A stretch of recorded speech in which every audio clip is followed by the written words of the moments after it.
Who's the greatest scorer of this era? Is it Steph? Is it James? KD? LeBron James. Scorer. LeBron James. It was when I hear exactly what you're saying. I hear exactly what you're saying. And people might disagree with me, but understand this. The greatest scorer is not only its consistency, its longevity, and its amount.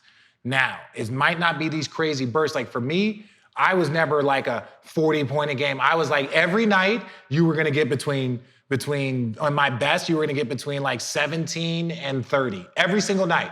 I was not a 9 points, 51, 22. No, I was just very consistent.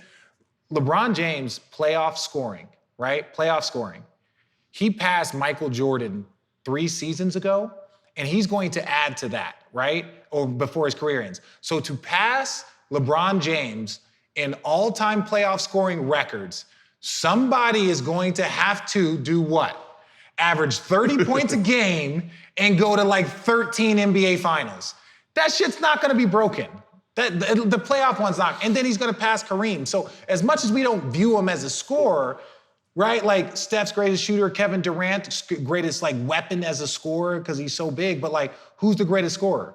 He's number 4 all time right now. You know, so funny, I had an argument with someone about that, and it was like,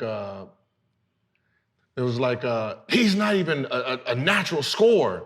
And I was like, and that should be funny because the guy who's a fast pass first thinker has beaten out 2 dominant scorers. Guys that just scored They first. just scored first, and that's not a disrespect. So how do you first? Like I said, how do you say he's not 25 points a game for 15 straight years?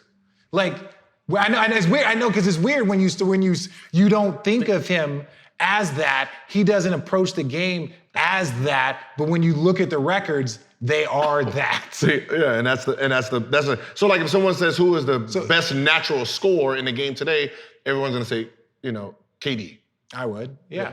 But who's the best scorer of all time? It'd be LeBron. When the numbers show, because that's longevity, and he could do anything he wants on the court. No, but it's long. You say longevity, like how did Kareem and Michael Jordan and Kobe Bryant and Karl Malone get to that level? Kareem longevity? Yeah, that's what I'm saying. It was all longevity. So it's like when you're talking about the greatest scorers of all time, would you put Michael Jordan and Kobe and Kareem and Karl Malone up there?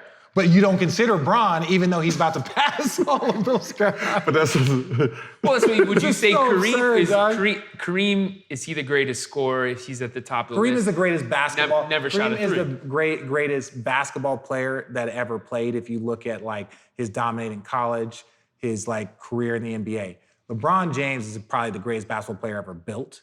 Like built as far as like can do all of said things. I think Kevin Durant is probably the greatest offensive weapon we've seen. Like if you're just going specific skills, that's that. Steph Curry is the greatest shooter specific that we've ever seen. I think Michael Jordan is the greatest combination of like focus and determination and like clutch. Because when he got a hold of the throne, he never let it go. And I think Kobe Bryant is like that guy that just like he saw MJ as perfection and worked 20 hours a day to achieve that perfection. So I think when you're talking about GOATs, there are legitimate categories that you could place all of these guys in.